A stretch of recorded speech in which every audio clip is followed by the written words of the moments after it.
अस्सलाम वालेकुम पाकिस्तान, आपकी बैनुल अक़वामी आवाज़ साजिदा अमीन ऑस्ट्रेलिया से।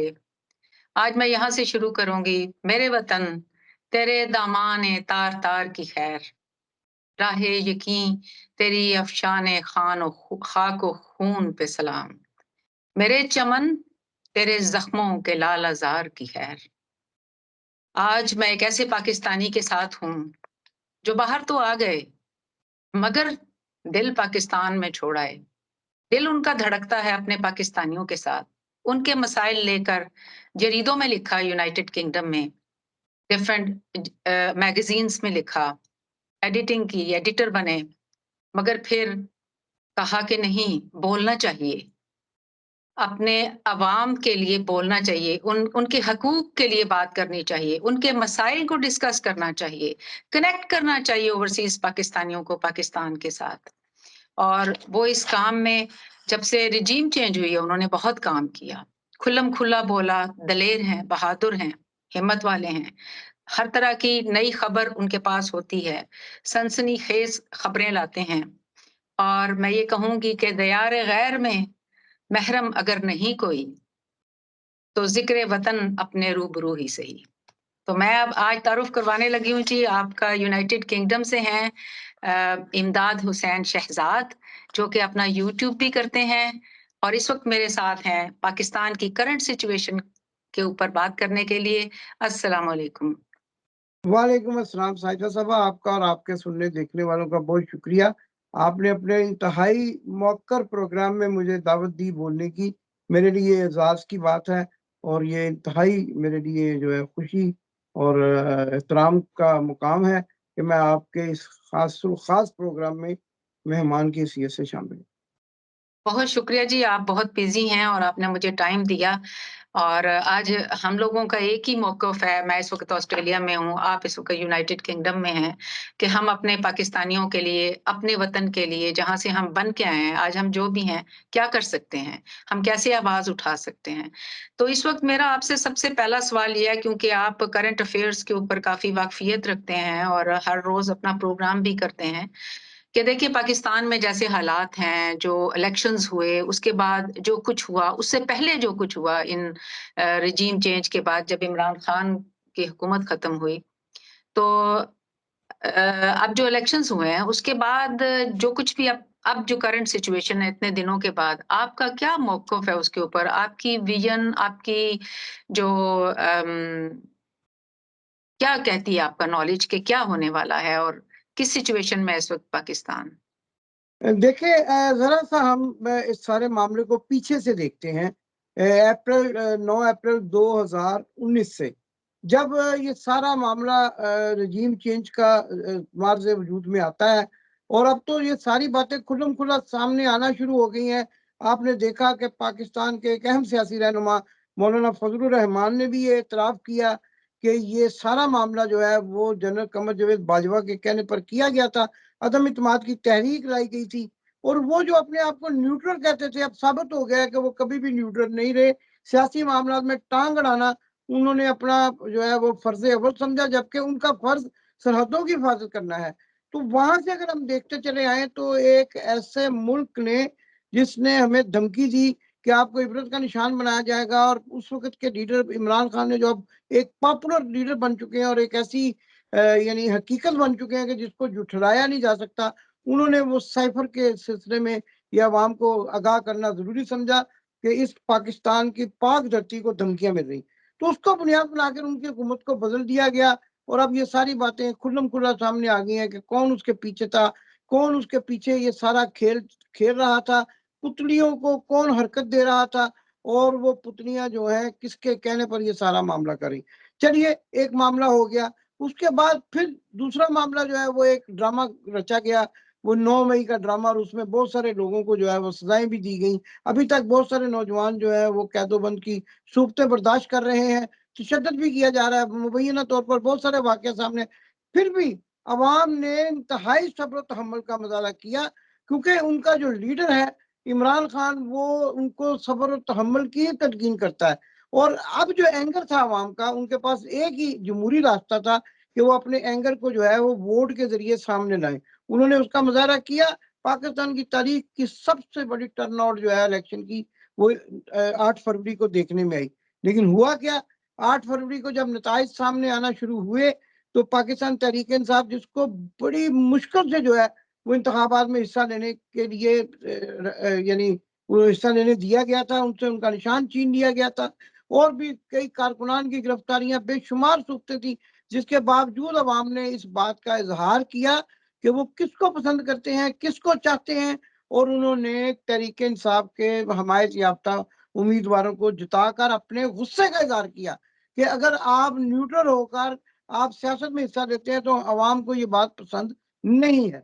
लेकिन फिर क्या हुआ, फिर वही कुछ हुआ जो 1971 में बांग्लादेश में एक खेल रचाया गया था कि अक्सरियती पार्टी को अकलियती पार्टी में बदल दिया गया, रातों रात नताइज जो है तब्दील कर दिए गए, और वो पार्टी जो जीत सबके सामने जीत रही थी उसकी उसकी जीत को शिकस्त में तब्दील कर दिया गया। और हत्ता कि वो पार्टी जिसके अपने लीडर भी अपनी सीटें नहीं बचा सके थे, उनको भी धांधली के जरिए जो है वो बजोरे क्या कहते हैं बंदूक जो है वो उनको जितवाया गया, और उनके नताइज का ऐलान करके अवाम की उमंगों पर पानी फेर दिया गया। अभी भी मैं समझता हूँ कि अवाम इंतहाई सब्र तहम्मुल का मुजाहरा कर रही है। अभी भी अवाम जो है वो ये देख रही है कि आप किस हद तक गिर सकते हैं और किस हद तक जो है वो आप अवामी तवक्कुआत को पसे-पश डाल सकते हैं।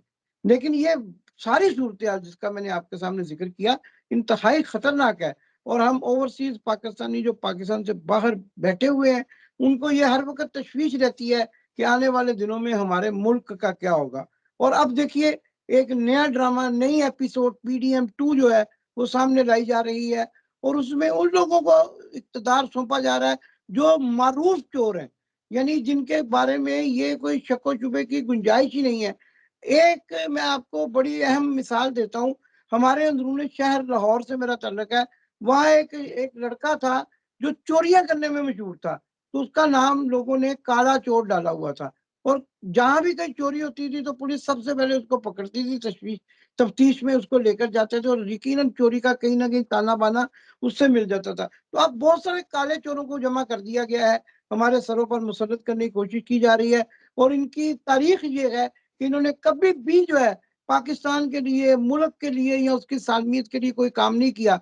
बल्कि जो इस वक़्त पंजाब की वज़ीर आला के लिए जिसका नाम लिया जा रहा है, मरियम सफ़दर अवान, उनके बारे में आप देख लें कि उन्होंने अमेरिका से जो एक वो छोटा-सा मामला, जो आप अगर उनका एक मामला सामने रखें तो ये अमेरिका से इमदाद आई थी। वो बाराक ओबामा की बीवी ने पाकिस्तान के गरीब बच्चों के लिए पैसा दिया था, वो खा गई थी और हड़प कर गई थी, आज तक उसका जवाब नहीं दे सकी। मेरी पाकिस्तान तो क्या दुनिया में कहीं जायदाद नहीं है, एवन फील्ड के अंदर आती-जाती, बैठती, उठती, सोती थी, और आज तक उसकी भी कोई मनी ट्रेड नहीं दे सकी। अब ये चोर फिर आ गए हैं। दूसरे बड़े चोर जो हैं, वो आप भी जानते हैं, मैं भी जानता हूँ, पाकिस्तान का हर शहरी जानता है। अगर आप किसी छोटे से बच्चे से भी पूछें कि पाकिस्तान का सबसे बड़ा डाकू कौन है, तो वो आपको कहेगा कि आसिफ अली जरदारी। उसको प्रेज़िडेंट बनाया जा रहा है। मैं नहीं समझता कि ये मुल्क बचाने की कोई ऐसी बात है, बल्कि मुल्क को ये पीछे धकेलने की, 1000 साल पीछे धकेलने की एक साज़िश है, और मुझे बस इस पे अब अफ़सोस का इज़हार ही किया जा सकता है। लेकिन बहरहाल ये जो चोरों का टोला आ रहा है, इसकी सारी दाल जो है अनकरीब जूतों में फिर एक मर्तबा बटेगी। जिस तरह इलेक्शन के दिनों में एक-दूसरे की मुखालफत कर रहे थे, फिर ये 6 महीने के बाद जब इनकी वंडियाँ पड़ेंगी ना, जब माल तक़सीम करने का वक़्त आएगा, तो फिर एक दफ़ा ये बोलेंगे, एक-दूसरे के मुँह पे जूते मारेंगे, और अवाम भी देखेगी। लेकिन तशवीश यही है कि अल्लाह ताला पाकिस्तान को अपनी हिफाज़त में रखे, इन चोरों, डाकुओं, लुटेरों और फौजी जर्नैलों से, जो कि पाकिस्तान को लूटने के दर पे हैं, उनसे बचा के रखे। जी। जी। और जो हमारे ओवरसीज़ पाकिस्तानी हैं यूनाइटेड किंगडम में, आप उस कम्युनिटी में रहते हैं, आपका उनके साथ एक बाकायदा इंटरैक्शन होता होगा, यूथ है वहाँ पर, जो कि कई लोग हैं, देखें घर से तो कोई भी आसानी से नहीं आता, बाहर मुल्कों में ओवरसीज़ पाकिस्तानीज़ ऑब्वियसली किसी न किसी मजबूरी की वजह से आते हैं, या तो तालीम के लिए आते हैं, या अपने हालात को बेहतर करने के लिए आते हैं, या फिर पाकिस्तान में जो कुछ चल रहा है, जैसा माहौल है, उसको टेक नहीं कर सकते। वो सही तरीके से अपनी ज़िंदगी को गुज़ारना चाहते हैं, ऑनेस्ट तरीके से सही कमाना चाहते हैं। तो आप क्या समझते हैं कि यूके में आप आपका क्या ऑब्ज़र्वेशन है कि क्या इक़दामात वो लोग सोचते हैं कि वो लेंगे इसको इसको टेक केयर करने के लिए जो कुछ पाकिस्तान में हो रहा है, इसको कम्बैट करने के लिए। दूसरा ये है कि क्या उनकी सोच है, क्या वो सोचते हैं, क्या उम्मीदें हैं उनकी कि will it be settled everything in a better way या फिर देयर इज़ अ डिज़ास्टर? उनको कोई उम्मीद नहीं रही। देखिए, पाकिस्तानी जहाँ भी रह रहे हैं दुनिया भर में, ओवरसीज पाकिस्तानी, वो उनका दिल तो पाकिस्तान के साथ ही धड़कता है। और अब आप ये भी देखें कि जहाँ जहाँ भी आप जाएं, मैं सऊदी अरब भी गया हूँ, मैं और भी हुँ, ममालिक में जाता हूँ, जहाँ भी आप किसी भी पाकिस्तानी ओवरसीज पाकिस्तानी से बात करें, वो इमरान खान की बात करते नजर आते हैं। और इसी बात से ये खौफजदा भी है, इसलिए इन्होंने ओवरसीज पाकिस्तानियों के वोट पर भी पाबंदी लगा दी। ओवरसीज पाकिस्तानी वोट नहीं दे सकते, ओवरसीज पाकिस्तानी पाकिस्तान जाए, उनको अपनी जान का खतरा है। नंगा करके ये एफआईआर दर्ज करवा रखी है, मुझ पर भी कई किस्म की एफआईआर दर्ज करवा रखी है। डॉक्टर मोहित पीरजादा हैं, कैप्टन हैदर मेहदी हैं, और इसके साथ मेजर आदर राजा हैं, साबर शाकर हैं, बेशुमार हमारे साथी दोस्त जो जलावतन है इस वक्त, उन पर भी एफआईआर दर्ज करा चुके हैं। और हत्ता कि हम जैसे ओवरसीज पाकिस्तानी जो दूसरी नेशनैलिटीज भी रखते हैं, उनके भी पीछे हैं, और उनको भी जो है धमकियां देते हैं। सुबह जब उठते हैं तो टेलीफोन कॉल्स आती हैं, नामालूम नंबरों से कॉल्स आती हैं, और जान से मारने की धमकियां देते हैं, सिर्फ इस वजह से कि जो आपने सवाल किया कि ओवरसीज पाकिस्तानी पाकिस्तान की सालमियत चाहते हैं, पाकिस्तान की जी, बर्बादी नहीं चाहते, और हर उस शख्स से नफरत करते हैं जो पाकिस्तान को बर्बाद करना चाहता है, और हर उस शख्स से मोहब्बत करते हैं जो पाकिस्तान की खुशहाली का जो है नारा लेकर उठता है। और वो यकीनन इस वक्त ऐसी एक शख्सियत इमरान खान ही है। इमरान खान ही ऐसा यानी एक किरदार नजर आता है लीडरशिप में कि जो पाकिस्तान को अच्छे और खुशहाल रास्ते पर लेकर चल सकता है। तो ये पाकिस्तानी जो आपने सवाल किया कि ओवरसीज पाकिस्तानी क्या सोचते हैं, हम ये सोचते हैं, चलिए आप एक मरतबा इमरान खान को भी एक साइड पे रख दें, हम तो ये सोचते हैं कि कोई भी शख्स पाकिस्तान में अगर लीडरशिप का दावा करता है तो उसको पाकिस्तान की सालमियत का सबसे पहले ख्याल रखना होगा। पाकिस्तान हमारा घर है, हमारा वतन है। अगर हमारे घर को कोई नहीं बचाएगा, हमारे घर को आग लगाने की कोशिश करेगा, हम उसको किसी सूरत माफ नहीं करेंगे। जी, बिल्कुल। और आपको पता है कि पाकिस्तान में जो यूथ है अबाउट 64% है, नो मैटर जिस भी पार्टी से उसका ताल्लुक है, आखिर उसका एक फ्यूचर है, एक मुस्तकबिल है। तो अगर वो पीटीआई से नहीं भी हैं, अव्वल तो काफ़ी सारे जो हैं, मेजॉरिटी जो है वो पाकिस्तान तहरीक-ए-इंसाफ की तरफ है, इसलिए कि वो चाहते हैं कि चेंज आए हमारे मुल्क में, जमहूरियत आए। जो नया दौर है ये डेमोक्रेसी का ही है, अवेयरनेस आ गई है उनमें काफ़ी ज़्यादा, आम लोगों में भी आ गई है, हर ऐज के लोगों में। तो आप समझते हैं कि they will take this government that's coming up out of injustice? कर रहा था पहले भी कि नाराजगी और जो एंगरनेस है वो तो नौजवान नस्ल में मौजूद है। लेकिन मैं ये बड़ा हैरान हूँ, ये जो लोग कहते हैं कि जी पाकिस्तान तहरीक इंसाफ ने यूथ को जो है बहुत वो पंजाबी में एक लफ्ज होता है आप होता कर दिया है, यानी कि खुद मुख्तार कर दिया है। और यूथ जो है, मैं ये समझता हूँ खुद मुख्तारी ही सियासी शऊर है। और इस वक्त एग्ज़ैक्ट पाकिस्तान तहरीक इंसाफ ने नौजवानों में इस कदर सियासी शऊर बेदार कर दिया है। सबसे जो आप बड़ा नुक्ता अहम है वो ये है कि यही वो नौजवान हैं जो मुख्तलिफ सियासी जमातों के आलाकार बन के, जब स्टूडेंट यूनियन होती थी यूनिवर्सिटीज में और कॉलेजेस में, तो ये कत्लो गारत भी करते थे, बसों का अगवा भी करते थे, लोगों को मारपीट भी करते थे, बत्ताखोरी भी करते थे।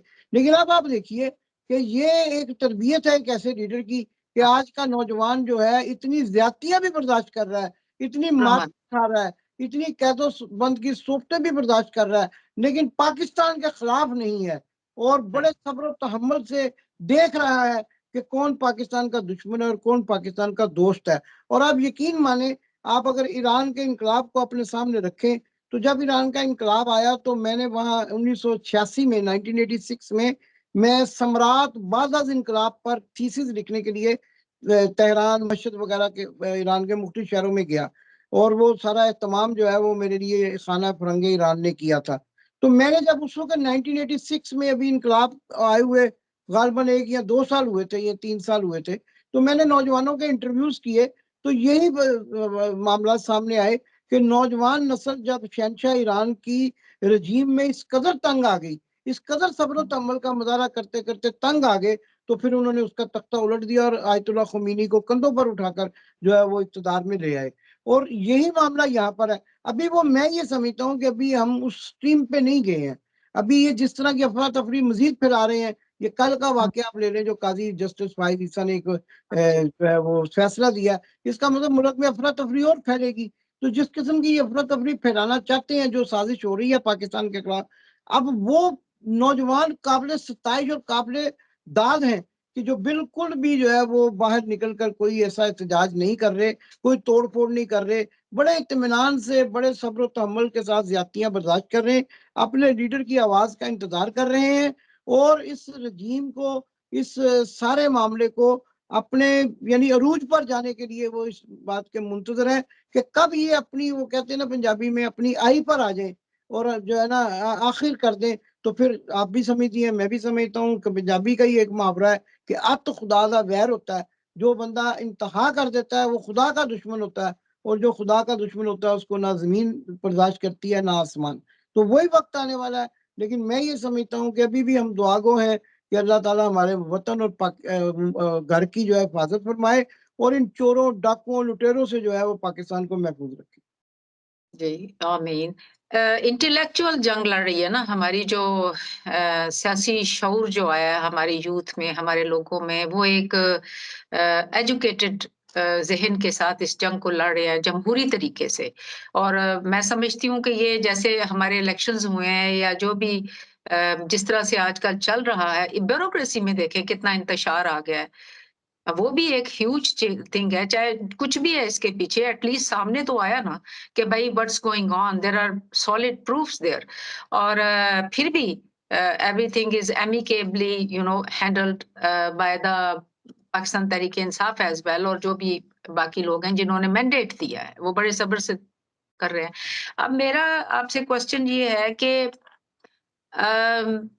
ओवरसीज पाकिस्तानीज को, although we are sending emails to the senators, parliamentarians, and we are doing these, we are putting our voice there. I am also thinking of having a international tribunal of the people of the world, because we all are connected with each other in one or the other way. All the countries are depending on each other, and we are humans, firstly.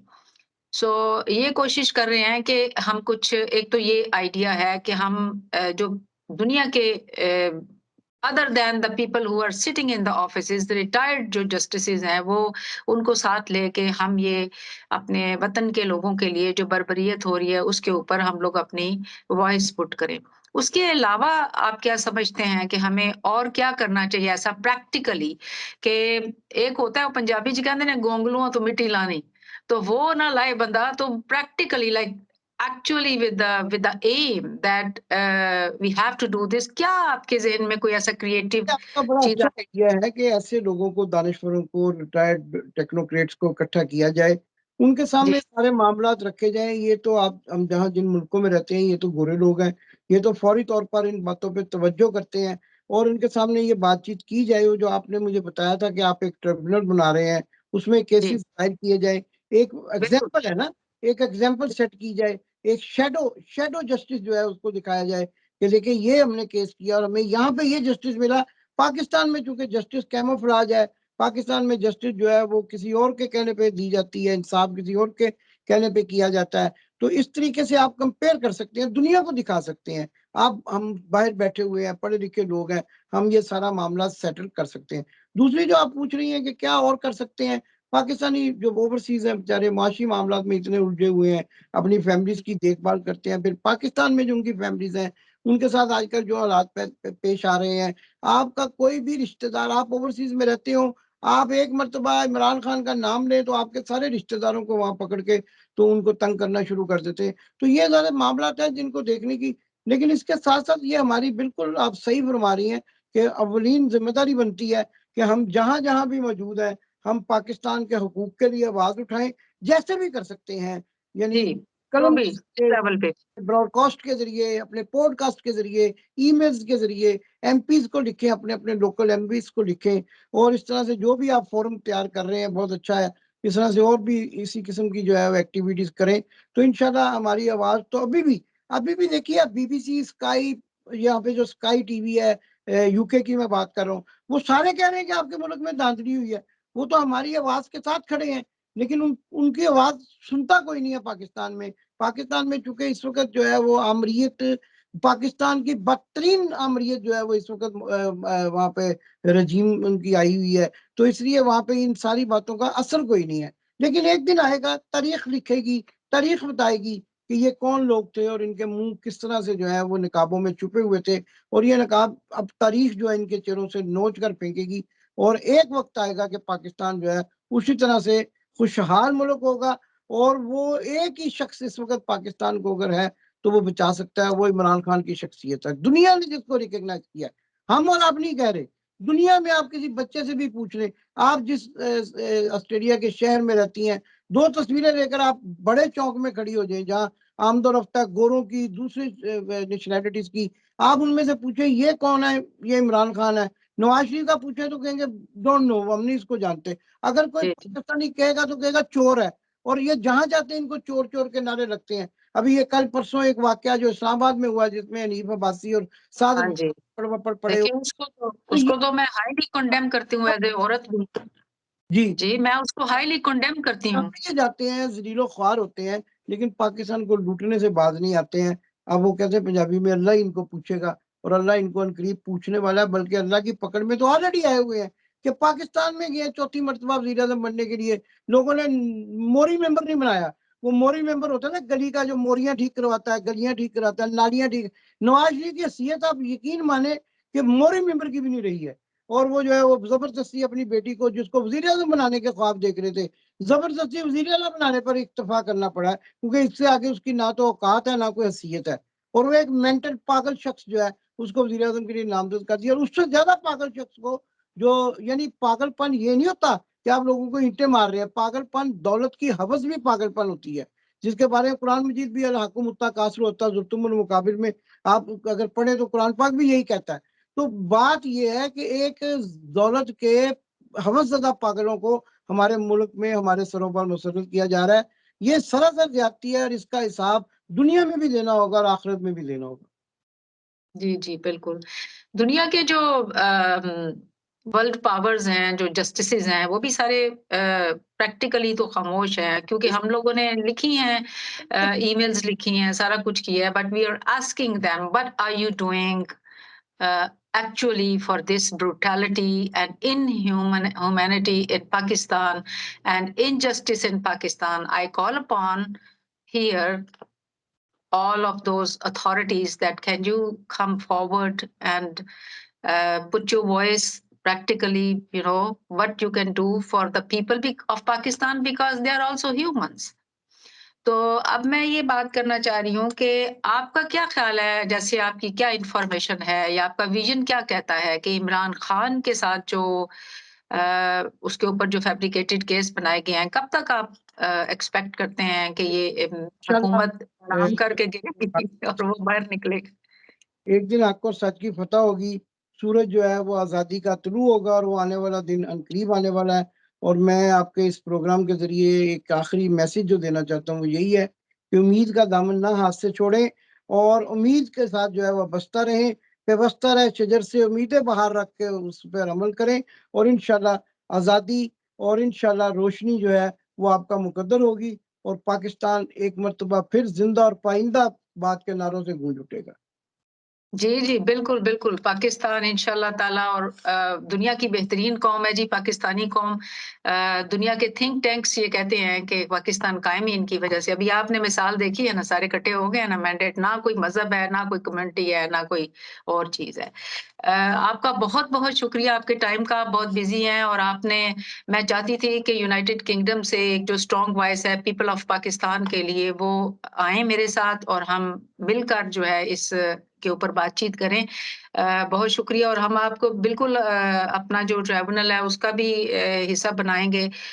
हम सब मिल के अपने पाकिस्तान के लिए, अपने वतन के लिए, माँ धरती के लिए कोशिशें करते रहेंगे। आखिर में मैं ये कहूँगी कि वतन की खाक ज़रा एड़ियाँ रगड़ने दे, वतन की खाक ज़रा एड़ियाँ रगड़ने दे। मुझे यकीन है पानी यहीं से निकलेगा। तो इस उम्मीद के साथ कि इंशाअल्लाह एक दिन बहार आएगी हमारे वतन में। तो आपका बहुत-बहुत शुक्रिया। खुश रहिए, आबाद रहिए और करते रहिए काम पाकिस्तान के लिए जैसे आप कर रहे हैं। अस्सलाम वालेकुम।